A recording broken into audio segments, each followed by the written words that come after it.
तो दोस्तों, आज हम शायद मेरी ज़िंदगी के सफ़र का छठा एपिसोड आज चलेगा। तो जैसे कि मैं हर वीडियो को स्टार्ट करने से पहले कुछ अपने मन में आई हुई बातों को आप लोगों से डिस्कशन करना चाहता हूँ। पिछली बार हमने टॉपिक छोड़ा था कि मतलब ज़िंदगी में आदमी कब कैसे फंसता है। तो हम अपने झूठे दिखावा और आडंबर लोगों की नज़र में बड़ा बनने की नज़र में हम कर्जे के दलदल में फंसते हैं। दोस्तों, आप बिलीव नहीं करोगे, 98-99 में जो मैंने अपनी कहानी बताई उस दरमियान ना मेरे पास नोकिया का S4 फ़ोन आया करता था और उसमें इनकमिंग कॉल्स हुआ करती थी 4, 8, 16। तो मैं अपने किसी रिश्तेदार के यहाँ जाया करता था तो मैं अपने दोस्तों को कहता तुम हमें फ़ोन करते रहना। उसमें कॉल सुनने के भी दोस्तों पैसे लगा करते थे और मैं बड़बोली वाले बातें किया करता था। हाँ भाई, इतना कर दे, इतने लाख रुपए भेज दे, इतना वो कर दे, मतलब लोगों के सामने बड़ा बन के दिखाया करता था, झूठा आडंबर रचा करता था। तो दोस्तों, इस जिंदगी में अगर अच्छे से जीना है और इस जिंदगी में जो कुदरत ने आपको जन्म दिया है और इस जिंदगी का मजा लेना है तो इन झूठे आडंबरों से आपको बचना पड़ेगा, आपको दिखावे से बचना पड़ेगा, आपको अपने मन के हिसाब से जीना पड़ेगा। और आपका मन भी कई बार आपको आपकी इच्छाओं को बहुत बढ़ाएगा, तो आपको अपना मन और दिमाग दोनों कंट्रोल करना है। उस समय मतलब खुश रहना है लेकिन ओवर बजट भी नहीं करना है। तो दोस्तों, इस कहानी के छठे एपिसोड में जाने से पहले मैं आप लोगों को यही कहूंगा कि इस जिंदगी को अगर अच्छे से जीना है तो जिंदगी को समझना पड़ेगा। तो नमस्कार दोस्तों, मैं ठाकुर सुनील चौहान अपनी जिंदगी के छठे एपिसोड में आपसे बात कर रहा हूं। मैंने लास्ट टाइम आपको टॉपिक छोड़ा था कि मैं कैसे 45 लाख रुपए कर्जे के नीचे फंसा। तो अभी मैंने आपको थोड़ी देर पहले बताया ही है कि मैं झूठे आडंबरों में था। हमने उस मशीन को लगाने के लिए 15 लाख रुपए बाजार पे 3% के हिसाब से इंटरेस्ट पे पकड़ लिया 2-3 फाइनेंसरों से और प्लस अपने दोनों के फ्रॉड कर बेच दिए। आप बिलीव नहीं करोगे, उसमें से 4-5 लाख रुपए तो हमने ऑफिस की सजाने, मतलब दूसरों के सामने अच्छा बनने के चक्कर में अपने ऑफिस में कर्टेन बढ़िया लगाओ, आलीशान कुर्सी, आलीशान मेज। मेरा दोस्त तो बहुत ही ज्यादा ढकोसलेबाज था और साथ में मैं भी बन गया। और दोस्तों, वो ना उस समय सिगरेट पिया करता था तो मैं भी सिगरेट पीने लग गया था उस समय। मतलब दोनों की एक एक डब्बी हमारी टेबल पे रखी होती थी। मतलब लोग आते थे, लोग देखते थे क्या सिगरेट पी रहे हैं, क्या सांस रहे थे, केवल झूठा दिखावा कर रहे थे हम। और महीने 2 महीने जो मशीन आने में लगा, हम सिर्फ वहां अय्याशियां करते थे। डेली दारू पीना, डेली लड़कियां आनी, मतलब यही सब उल्टा सीधा काम वहां पे चला करता था। मतलब ये मान के चलो कि हमने जो 15 लाख रुपए इंटरेस्ट पे लिया वो हम 8-9 लाख रुपए में भी काम कर सकते थे। हमने वो 5-6 लाख रुपए एक्सेस खर्च किए। धीरे धीरे महीने 2 महीने में मशीन आई, हमारी मशीन चालू हुई, काम मुझे आता था और लोगों का टच अच्छा था। लोगों का साथ अच्छा रहा। कई लोग, बहुत इस दुनिया में बहुत सारे ऐसे लोग हैं जो मुझे बहुत अच्छे मिले, जिन्होंने मेरे को अच्छा बनाने की बहुत कोशिश की, लेकिन मुझे नहीं। और इस दुनिया में इंसान आपको कोई भी बात कहता है ना तो आपको बहुत बुरी लगती है, लेकिन वो आपके फायदे के लिए भी कह रहा होगा ना तब भी आपको बुरी लगेगी। ये बात आज मुझे समझ में आई है। मतलब आज से कुछ दिन पहले, कुछ साल पहले, मतलब 1-2 साल पहले, कि मतलब जिंदगी में कभी किसी की बात को ना ध्यान से सोचना भी चाहिए, क्या वो सही कह रहा है, क्या गलत है। मैं ये नहीं कहता कि किसी की बात को इमीडिएट फैसला कर लेना चाहिए, सोचना चाहिए कौन आपको कितना चाहता है, कौन कितना नहीं चाहता है। इस दुनिया में बहुत सारे लोग मिलेंगे जो आपसे बहुत, मतलब कि आपसे बहुत ईर्ष्या रखते होंगे लेकिन आपके सामने आपकी वाहवाही करेंगे, और बहुत से लोग होंगे जो आपके आलोचक होंगे लेकिन वही सबसे ज्यादा प्यार करते होंगे आपको। तो वही हमने मशीन चालू की। अब जो उससे 15 लाख रुपए लिए थे, धीरे धीरे उसमें तो पैसे फालतू अय्याशियों में खर्च हो गए और कुछ मशीन वाले को दे दिया। मशीन वाले का भी कुछ उधार ले लिया 5-6 लाख रुपया। मतलब उस समय वो 20-25 लाख रुपए का प्रोजेक्ट था। 15 और 3 18 हमारे पास थे। 18 में 5-6 लाख रुपए खर्च कर दिए। 5-6 लाख रुपए मशीन वालों का उधार कर लिया, 5-6 लाख रुपए खर्च हो गए। तो अल्फो जब मशीन आई तो हमारे पास जो उसका मटेरियल था उसको खरीदने के भी पैसे नहीं थे। फिर हमने 1-2 लाख रुपए इंटरेस्ट पे उठाए और काम चालू किया। काम आता था, पार्टियों का सहयोग था, काम हमारा चालू हो गया। अब जिस दोस्त के यहाँ मैं काम करता था उसने रेट्स डाउन कर दिए, तो हम भी कंपटीशन में आए तो हमें भी रेट डाउन करने गए उसका। और जब कभी भी कंपटीशन होता है तो हमेशा क्लाइंट्स का फायदा होता है। तो हमारा काम दिन रात चलने लग गया, कमाई अच्छी होने लगी। इंटरेस्ट वालों का हम इंटरेस्ट दे रहे थे, रेंट वेंट दे रहे थे, अपने अपने घरों में ले जा रहे थे। लेकिन शौक, इच्छाएं, दूसरों की नज़र में बड़ा बनना, अपने आप को अमीर दिखाना, वो सब तो बुराइयां अपने अंदर थी जो आज की जनरेशन में 90% लोगों में होती है, ये दिखावा। हम भी उस दिखावे के शिकार थे, हम भी इसी दुनिया के इंसान थे तो हम इस दुनिया के इंसान जैसा ही बिहेव करेंगे। बहुत कम लोग इस दुनिया में समझदार होते हैं। कि काम करते करते 5-6 महीने हो गए, हम लोगों ने कहा यार मतलब मेरे दोस्त की कहावत थी, वो यामा वाला जो मेरा दोस्त था वही मेरा पार्टनर बना था, तो उसकी एक कहावत थी, अबे दुनिया में ना ब्याजों से पैसे लेते रहो, कभी वापस मत करो, उनको इंटरेस्ट देते रहो, बस उनको पैसा वापस नहीं करना है, अपने में यूज करो, कर्जे में मर जाओ वो ज्यादा अच्छा है। और उसकी सोच आज भी वही चल रही है, वो आज भी, मुझे नहीं लगता वो आज भी कर्जे में ही होगा और बहुत बुरे डेप्थ में होगा और वो दुनिया का दिखावा करता रहता है। तो एक साथ मतलब 6-8 महीने हुए, काम अच्छा चल रहा था, डे नाइट हमारा काम चल रहा था, कह रहा घर लेते हैं भाई, हमने 2 फ्लोर खरीद लिए, 15-15 लाख रुपए के लोन करवा लिया, 10-10 लाख रुपए, मतलब हम अपने खर्चे बढ़ा रहे हैं। एक कार खरीद ली, उसने स्टीम कार खरीद ली, मैंने वैगन आर कार खरीद ली, हम अपने खर्चे बढ़ा रहे हैं, उनकी भी EMI बढ़ा दी। अब कमाई तो उतनी ही है, खर्चे बढ़ रहे हैं, ऊपर से कंपटीशन ऑन है। धीरे धीरे धीरे धीरे धीरे हमने 2003 में दोस्तों वो काम खोला था, 2004 आते आते मतलब कि हमने इतने सारे खर्चे बढ़ा लिए कि हमारे महीने के खर्चे ही 4-1 लाख रुपए के करीब बनते, जो मैंने एक बार कभी टोटल लगाया। अब हम दोनों के बीच में खिंचाव होने लगा, क्योंकि भाई लोगों को कर्जे दे दो और या फिर अपना घर चला लो। यहाँ तक कि हम दोनों लोगों को घर चलाने की भी प्रॉब्लम्स आने लग गई। कई बार मेरी जेब में पैसे नहीं होते थे, वो पैसे मांगता था, अब हिसाब सारा मेरे पास होता, उसे लगता था जैसे कि मेरे पास पैसे हैं और मैं जानबूझ के उसको नहीं दे रहा हूँ, और मैं अपनी परेशानी में होता क्योंकि सब लेन देन मेरे हाथों में था। तो जो जिन लोगों का पैसा देना होता था वो मुझसे मांगते थे, अगर किसी का इंटरेस्ट नहीं जाता था तो वो तो सीधा बोल देता था भाई साहब से बात करो, मतलब हर जगह मेरे को आगे कर देता था, मतलब वो अब हर चीज़ से पीछे हट जाता था। तो जो भी इंटरेस्ट वाला मुझे फ़ोन कर रहा, अच्छा भाई देता हूँ मैं, फिल्म जो रॉबर्ट रेल आ रहा वो मुझे फ़ोन कर रहा है, मकान मालिक रेंट के लिए तो मुझे फ़ोन कर रहा है, तो सारी चीज़ें मेरे ऊपर है। अब मैं कैसे मैनेज कर रहा हूँ, अब जब उसे पैसे ना दो तो उसे लगता है इसका अभी कल तो पेमेंट आई थी भाई, वो कहाँ गई, भाई लोगों को भी तो पैसा देना, मेरी जेब खाली, उसे कोई मतलब नहीं उस चीज़ से, उसे अपने खर्चे के लिए, अपने शौक अय्याशी के लिए डेली शाम को दारू पीनी है, ये करना वो करना। 2004 जैसे तैसे 2003 सितंबर में काम खोला था, 2004 होते होते होते थे वो कर्जा हमारे ऊपर 20-22 लाख रुपए ब्याजों का हो गया। जब भी कम पड़ता था उसे मनाना पड़ता था, वो कहता था ला भाई 5,000 रुपए दे, और मैं पैसों का अरेंजमेंट करके आता। ये उसकी बहुत बड़ी कलाकारी थी। अगर उसने सोच लिया कि मुझे उससे पैसे लेके आने, तो वो पैसे लेके आता था, मतलब कैसे भी पड़े। अगर आपका उसने पैसा देना है और आप बहुत गुस्से में उसके ऑफिस जाओ और वो आपके पैरों पे गिर जाएगा, मतलब उसके अंदर एक बहुत बड़ी कलाकारी थी। आप उल्टा उसको दे के आओगे, लेने गए हो दे के आओगे कि भाई मेरे पास ये पड़े हुए, तो अपना काम चला फिलहाल, फिर देखते हैं, मतलब इतना मतलब कि वो है। और जैसे ही आप निकल के जाओगे तो आपको गाली देगा, मन पीट, देखा बना दिया ना बेवकूफ, ये कर दिया वो कर दिया, मतलब ऐसे लोगों को बरगलाता था। मैंने लोगों को देखा भाई ऐसे करते हुए, कैसे अपने स्वाभिमान के साथ खेल जाते हैं और फिर कहते हैं हम बहुत बड़े स्वाभिमानी है। कैसे स्वाभिमानी हुए? तो स्वाभिमानी है तो उसके सामने पैरों पे मत गिरो ना, उसको सीधी सीधी बात बोलो ना कि मेरे पास है नहीं, अभी नहीं दे सकते, और फिर उसके जाने के बाद उसे गाली मत दो। वही 2005 आते आते हमारे हालात इतने बुरे हो गए कि हमारी मकान की किस्तें रुकने लग गई, सब चीज़ डिसबैलेंस होने लग गई, हम एक दूसरे से बात करना बंद कर चुके थे। क्योंकि ये ज़िंदगी की कहावत है कि जब टोटा होता है ना, एक कहावत है कि जब मंदा होता है ना, और जब खर्चे ज़्यादा होते हैं और कमाई कम होती है तो लोग चाय का भी हिसाब गिनते हैं। तो वो ही हमारे बीच में होने लग गया है कि उसने कितनी सिगरेट की, वो अपने घर में मिठाई का डब्बा ले गया, एक दूसरे के फ्लोर ऊपर नीचे थे तो बीवियां भी आपस में, उसने अपने बच्चे के जन्मदिन में ये किया, उसने बच्चे के जन्मदिन में ये किया, तुम कुछ नहीं करते हो, ये सब चीज़ें आने लग गई थे।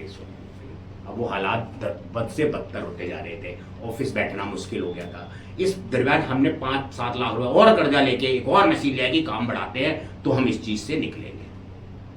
अब दोस्तों वो जो ब्याज की रकम थी वो 25 लाख रुपए पे पहुंच चुकी थी, 15 के 25 लाख रुपए हो चुके थे। और जब सब चीज़ें सेटल नहीं बैठ रही थी तो हम लोगों ने सोचा चले भाई अलग अलग हो जाते हैं। तो एक मशीन उठा के मैंने एक दूसरी जगह प्रीमिसेस पे, वहाँ से 10-15 किलोमीटर दूर पे लगा दी कि एक यूनिट तू देखेगा, एक यूनिट मैं देखूंगा, और ये है वो। उसने कहा मैं ये यूनिट दूंगा, मैंने ठीक है तू ये वाला यूनिट देख, मैं वाला यूनिट देखने लगा। हमने वहाँ मशीन चालू की, सब कुछ किया, वो किया। लास्ट में मैंने कहा देखो हम हमारे बीच में पटरी रही है, जो कर्जा है उसको हम एक तरीके से डिवाइडेशन कर देते हैं। जो ये पुराना वाला यूनिट लेगा उस पर थोड़ा सा कर्जा ज़्यादा रहेगा, और जो नया वाला यूनिट लेगा उस पर कर्जा कम रहेगा। और तेरे को सबसे पहली ऑफर है कि तू कौन सा यूनिट लेगा। मैं जानता था वो लालची है और बहुत धोखेबाज किस्म का इंसान है वो, और उसकी सोच हमेशा ही गंदी। उसने कहा मैं तो ये वाला यूनिट लूंगा, लेकिन उसके मन में डर था कि ये कहीं पे भी बैठेगा, क्योंकि इसे तो काम करना आता था, वो तो खुद काम जानता नहीं था ना उसने कभी सीखने की कोशिश की। वो तो मेरे भरोसे पे काम कर रहा था कि चल गया तो ठीक है, ने चल गया तो ठीक है, अपनी अय्याशी होगी, इतनी कमाई होती है तो अपनी अय्याशी बैठे बैठे होती रहेगी। तो दोस्तों उसने कहा मैं ये वाले नोट, बोला ठीक है कल आके फैसला कर लेते हैं, और सारे इंटरेस्ट वाले जो ब्याजू कहते थे हम उनको, ब्याजू को बुला लेते हैं और सबके बैठे में फैसला कर लेते हैं। और ये वो भाई वो आया ही नहीं अगले दिन। मैंने उसको कह रहा भाई ऐसा है, हम अलग अलग नहीं होते, और अलग होना क्या, ये गाजर मूली का काम है, ब्याजू जान ले लेंगे। मतलब उस समय एक बहुत गंदी लैंग्वेज उसने कहा था ब्याजी, मतलब कि मैं कह नहीं सकता, मतलब बहुत गंदी लैंग्वेज में उसने कहा ब्याजू तुम्हारा ये कर देंगे, वो कर देंगे, तुम्हारी फाड़ देंगे, ये कर देंगे, वो कर देंगे ये।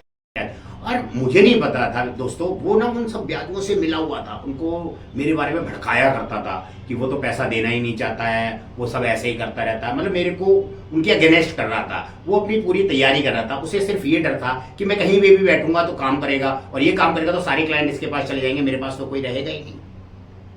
भाई लास्ट एक दिन इतने बुरे हालात हो गए कि मेरे पास बिल्कुल पैसे नहीं थे। अच्छा इस दौरान एक हमारा कॉमन दोस्त था, वो किसी का भी दोस्त नहीं, मतलब वैसे वो कॉमन दोस्त था, उसका भी, मेरे दोस्त का भी और मेरे दोस्त का भी, लेकिन वो जिंदगी में कभी किसी का दोस्त नहीं, वो सिर्फ वो अपना दोस्त है। उसको अपना मतलब सिद्ध होना चाहिए बस जिंदगी में, वो उसके साथ चल देगा। आप उससे कहो, अगर उसको काम करने के लिए 300 रुपये मिलते हो और आप उसको कहो मैं 400 रुपये दूंगा, तू शाम तक मेरे साथ रहे, तो वो काम छोड़ देगा और आपके साथ पूरे दिन घूमेगा और दूसरे बंदे को इग्नोर कर देगा, वो पैसों के चक्कर, मतलब पैसों के लिए आप उससे कुछ भी करवा सकते। उसके अंदर इंसानियत नाम नहीं है। वो बंदा ऐसा था, उसे अपना फायदा दिखना चाहिए, वो तुरंत दौड़ा दौड़ा चला जाता था। उसको किसका क्या नुकसान हो रहा है, किसके साथ क्या परेशानी है, उसे इस चीज़ से कोई मतलब नहीं हुआ करता था। तो मैं जब वो मेरा दोस्त मेरे को परेशान करने लगा, मतलब कि वो ब्याजों के साथ घूमता था, मेरे बारे में उल्टा सीधा बोलता था, तो मैं उसके उस दोस्त को, मेरा भी कॉमन दोस्त था, उसको बुलाता था, उसके साथ घूमता था, जिससे कि मेरा पार्टनर मुझसे चलता था। हमारी दूरियां तो वैसे ही चल रही थी, उस बंदे के आने से वो दूरियां और बढ़ गई, हमें कसाकसी चलने लग गई। मतलब यहाँ तक नौबत आ गई कि एक दिन ना वो बर्दाश्त से ऊपर था, मेरा सर पूरी रात दर्द करता रहा, अगले दिन उठा मुझे कुछ अच्छा बुरा दिखा ही नहीं। तो जो हमारा मेरे पास पैसे तो थे नहीं उस समय, पैसों का तो बहुत बड़ा अभाव हुआ करता था, क्योंकि जितना हमारा खर्चा था उससे बहुत कम हमारी कमाई थी। ब्याज का पैसा बढ़ता जा रहा था, आउटस्टैंडिंग जो रॉ मटेरियल लेते थे उनका पैसा बढ़ता जा रहा था, लड़कों की सैलरियां, मतलब हर चीज से हम डिस्टर्ब थे उस जमाने के बीच, उस दरमियान। तो बद से बदतर हमारे हालात थे। तो शाम को जब सब कुछ नहीं बर्दाश्त हुआ, और दोस्तों मैं एक और बात बीच में रोक के बोलूंगा कि मुसीबत से कभी भागना नहीं चाहिए, उसका सामना करना चाहिए। कहना बहुत आसान है, निभाना बहुत मुश्किल है, लेकिन अगर आप उसको सामना करोगे तो आप पॉजिटिव रहोगे और आपके साथ अच्छा होगा। और अगर आप उससे भागोगे तो आप जिंदगी में बहुत बड़ी परेशानी अपने लिए खड़ी कर रहे हैं और करोगे। अगर आप किसी चीज से भागोगे तो परेशानी 100% आएगी। तो मैं बहुत परेशान, तो जो वो कॉमन दोस्त था उसको मैंने क्या करें, अब हम कुछ फैसला नहीं कर पा रहे थे। तो उसने कहा अगर सुनील बाबू अगर तुम यहाँ से चले जाओ तो क्या ये यूनिट चलेगा। मैंने नहीं, कह रहा तुम 1-2 दिन के लिए गायब हो जाओ। मेरे को लेकिन वो अच्छा नहीं लग रहा था, क्योंकि हालात ये थे कि हमारे यहाँ रॉ मटेरियल भी नहीं था, अगले दिन हम लोगों को काम कैसे देते यही सोच रहे थे, पैसे बिल्कुल थे नहीं जेब में, सब परेशानियां चली रही थी। तो मुझसे कोई फैसला नहीं किया जा रहा था। तो हम शोले फिल्म से बड़े एक्साइटेड थे, तो हमने सिक्का उछाला, हेड आया तो गायब, तेल आया तो नहीं। और दोस्तों वो हेड आया, पैसे थे नहीं, तो जो हमारा वेस्ट केमिकल था वो भी उस समय ना काफी अच्छी कॉस्ट में बिका करता था। तो जिसको हम केमिकल बेचा करते थे, मैंने उस बंदे को फोन किया, मैंने भाई मुझे कुछ पैसों की जरूरत है, जब अगली केमिकल लगा तो कह रहा कितने, मैंने 5000 रुपये मुझे दे दे। उसने मुझे 5000 रुपये दिए। अच्छा वो मेरा दोस्त भी शराबी याशी, और मैं तो था ही खैर उस जमाने में। तो हमने 2-4 बोतलें शराब की भरी अपनी डिग्गी में गाड़ी की, और मैंने अपना फ़ोन स्विच ऑफ किया और वो दोस्त मेरे साथ, और हमने खूब दारू पी और मैं अपने गांव के लिए निकल गया। क्योंकि जब मेरी तबीयत खराब हुई थी तो मेरे गांव वालों, मतलब मेरे मम्मी पापा से, मेरे भाइयों से सबसे बोलचाल हो गई थी, सबसे बोलचाल थी। इस दौरान मेरा सबसे छोटा भाई भी मेरे ऑफिस में आके मेरे काम करने लग गया था, वो वहाँ कुछ करते नहीं थे उससे, तो मतलब हमारे सारे भाई दिल्ली में ही सब आ गए थे। छोटा वाला मेरे नंबर 2 वाले ने अपना काम कर रखा था, नंबर 3 वाला किसी की नौकरी करता था, मतलब इसी लाइन में थे, सब प्रिंटिंग लाइन में आ चुके थे। भाई मैं खूब हमने शराब पी रात में, और सुबह बचते बचाते, मतलब कई बार हमारा गाड़ी का एक्सीडेंट होते होते बचा, कई बार हमारी गाड़ी खड्ड में कूद गई, मतलब कितनी शराब पी रखी थी हमने। और हम अपने गांव पहुंच गए और वहां जाके पूरी रात के जगे हुए थे हम, सो गए, फोन हमारा स्विच ऑफ था। तो शाम को मैंने अपना फ़ोन ऑन किया है, तो उसके अंदर पहले दिखाया करता कि आपको आपका फ़ोन बंद होने पे आपको इतनी मिस्ड कॉल दी गई है। तो 101 मिस्ड कॉल थी दोस्तों उस मेरे मोबाइल पे। मैंने देखा, फिर बंद कर दिया। फिर मैंने कहा नहीं यार, ये भागना किस बात से है, डरना किस बात से है। मैंने फ़ोन ऑन किया तो वो ही मेरे पार्टनर का मेरे पास फ़ोन आता है कि ओ डरपोक और भगोड़े, भाग गया भाग गया भाग गया। मैंने, क्यों भाग गया भाई, मैं तेरा फ़ोन बंद है ये वो, अब तू कल से रोड पे जाने की तैयारी कर, तू रोड पे होगा। वो मेरे को बहुत उल्टा सीधा बोलने लगा, मतलब मेरे को नीचे गिराने लगा। मैंने कोई बात नहीं, मैं आता हूँ। उसने क्या किया, मेरे पीछे से सारे ब्याजुओं को से सेटिंग कर ली, सबको सेट कर लिया कि भाई ये एयरवर्ड्स में बहुत कमाई है, मैं आपका पैसा दूंगा। और वो उसने वो ना शीशे में उतारने में तो हाइट था, उनको उन ब्याजुओं को उनसे शीशे में उतार लिया। और मेरे को ये कह दिया, भाई मेरे से बर्दाश्त नहीं हुआ, गुस्से वाला मैं बहुत था और ईगो पे मेरे उसने चोट कर दी। तो मैंने रात में ही गाड़ी उठाई और मैं उस अपने दोस्त के साथ, जो हमारा कॉमन फ्रेंड था, उसके साथ वापस दिल्ली आ गया। और अगले दिन तो मैंने देखा जाके, अगले दिन मैं जो ऑफिस गया, ऑफिस की सारी सेटिंग चेंज कर दी उसने, सब कुछ चेंज कर दिया। लड़कों से उसने बात कर ली कि यूनिट मेरे पास आ रहा है, ये और वो। और अगले दिन ना सारे ब्याजुओं को बुला के एक मीटिंग का ऑर्गेनाइज कर दिया, क्योंकि वो तो सबसे बात कर सकता था। मेरा तो स्वाभिमान होता है, मैं किसी से नीचे गिर के बात नहीं कर सकता था दोस्तों। हालात तो बहुत बुरे थे भाई। मीटिंग हुई, मतलब कि उसके फेवर के सारे बंदे और मेरे फेवर का एक भी बंदा नहीं। मैं अकेला उस मीटिंग में बैठा हूँ, सब उसके फेवर में बात कर रहे हैं कि ये वो, भाई हमारा पैसा लगा हुआ कैसे देगा ये वो, ऐसा। भाई हम यूनिट ना सारा इसको रखे, इसको दे रहे हैं। वो मतलब उसका नाम आ गया तो आ गया, कोई बात नहीं। तो वो उस मेरे पार्टनर को कह रही, इसको सारा हम यूनिट दे रहे हैं। और ये मैंने, कोई बात नहीं, ये यार वो है, तेरी गाड़ी भी है और हमारे फ्लोर दोनों, हम उस जो परेशानियां चली थी उसी बीच हमने अपने फ्लोर दोनों बेच दिए थे और हम दोनों रेंट पे आ गए थे, क्योंकि वो आपस में ऊपर नीचे रहते थे तो वहाँ भी लड़ाइयाँ होनी चालू हो गई थी। तो और ये है वो है, और तू अपनी गाड़ी की चाबी यहीं पे छोड़ जा, और ये है वो है। मैंने ठीक है जी, कह रहा ठीक, मैंने डीड बना लो, मैं साइन कर दूंगा, मुझे कुछ नहीं। मतलब दोस्तों वो जो पार्टनरशिप अलग हो रही थी तो सब कुछ उस मेरे पार्टनर को मिल रहा था। मेरी गाड़ी भी कंपनी में सरेंडर हो रही थी और मुझे पैदल हाथों खाली हाथ छोड़ दिया जा रहा था, मुझे कोई 1 रुपया भी नहीं दिया जा रहा था। ये उनका भगवान जानता है। दो क्या उनमें, वो एक क्या उनमें से 2 लोग अभी जीवित होंगे, और अगर वो वीडियो को देखेंगे तो वो मेरी सत्यता को, अगर वो सच बोलेंगे, अपने दिल से बेईमानी नहीं करेंगे, तो सत्यता को इस पे कमेंट करके वो कहेंगे भी। तो दोस्तों जब ये सब बातें होने के बाद उन्होंने मुझसे पूछा तू अब क्या करेगा। मैंने कहा मैं क्या करूंगा, मैंने किसी चीज से बात कर रखी है और मैं भी यहाँ नीचे एक यूनिट खोलूंगा और फिल्में बनाऊंगा और लोगों को मैं भी यही काम करूंगा। क्योंकि तो होश पाकता होने लगे कि अगर इसने काम खोल लिया तो हमारा तो पैसा नहीं मिल पाएगा। अब वो घबराने लगे। तो डर इस दुनिया में ना सबसे बड़ी चीज है। तो उन्होंने कहा बैठ, मेरे हम तेरे से बात करते हैं, ये है वो है। इसी बीच मतलब कुदरत, मैं कहता हूं ना इस दुनिया में कुदरत है, भगवान नहीं है, कुदरत है। एक बहुत बड़ी शक्ति है जो इस पूरी दुनिया को चला रही है, और अगर आप सही तरीके रास्ते पे चलोगे तो वो आपका साथ देगी 100%। आप कोशिश करके देखो। मतलब बहुत मुश्किल है इस जिंदगी में, लड़ना बहुत मुश्किल है। लड़ते ही तो नहीं है लोग, इसलिए सब पीछे होते हैं। जो लड़ते हैं वही इंसान आगे होता है। तो वो कुदरत से बड़ी चीज तो इस दुनिया में कुछ है ही नहीं। तो हमारे लैंडलॉर्ड का, जो हमारा ऑफिस था, जिसके लैंडलॉर्ड का लड़का, जिससे मेरी कभी नहीं बढ़ती थी, कई बार लड़ाई हो चुकी थी, वो अचानक आ जाता है। उसको पता नहीं किसने बता दिया, भगवान जाने, मतलब कि भगवान कह दिया, क्योंकि भगवान को एक समय में बहुत मानता था। अच्छा, इस दुनिया में ना भगवान को मानना, भक्ति करना बहुत आसान है, उसको भुलाना बहुत मुश्किल है। इस दुनिया में भगवान नाम का शब्द ही नहीं होता है। मैं दोस्तों इसको आपको प्रूफ करूंगा।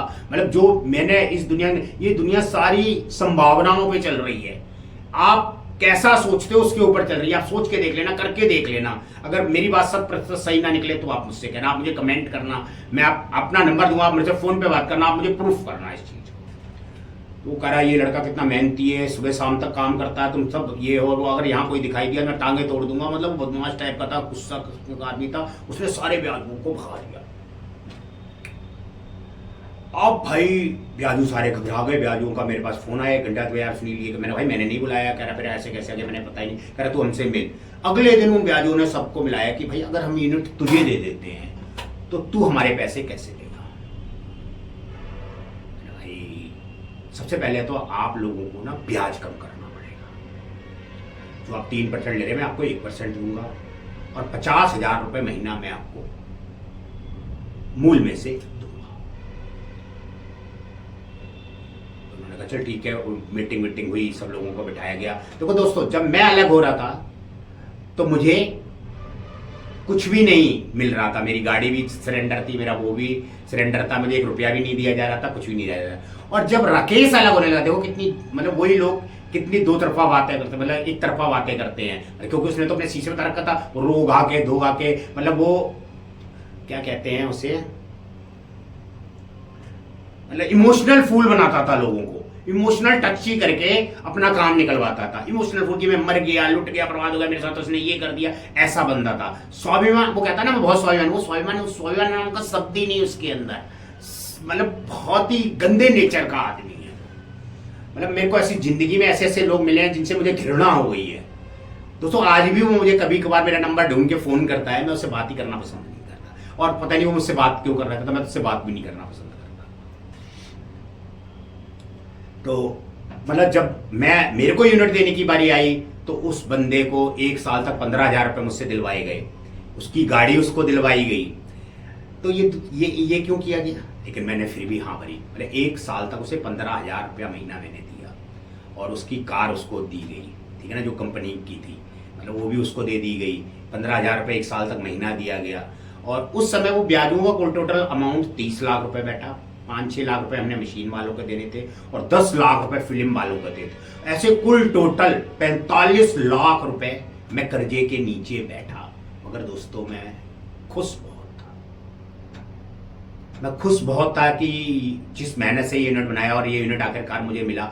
और मुझे उस समय वो आने वाली मुसीबत 45 लाख रुपए वाली दिख नहीं रही थी, वो जो मेरे सर पे चढ़ चुका था। तो दोस्तों ये वीडियो कुछ ज़्यादा लंबा हो रहा है, नेक्स्ट पार्ट में मैं आपको बताऊंगा कि वो 45 लाख रुपए मैंने 1 साल में कैसे उतारे। नमस्कार।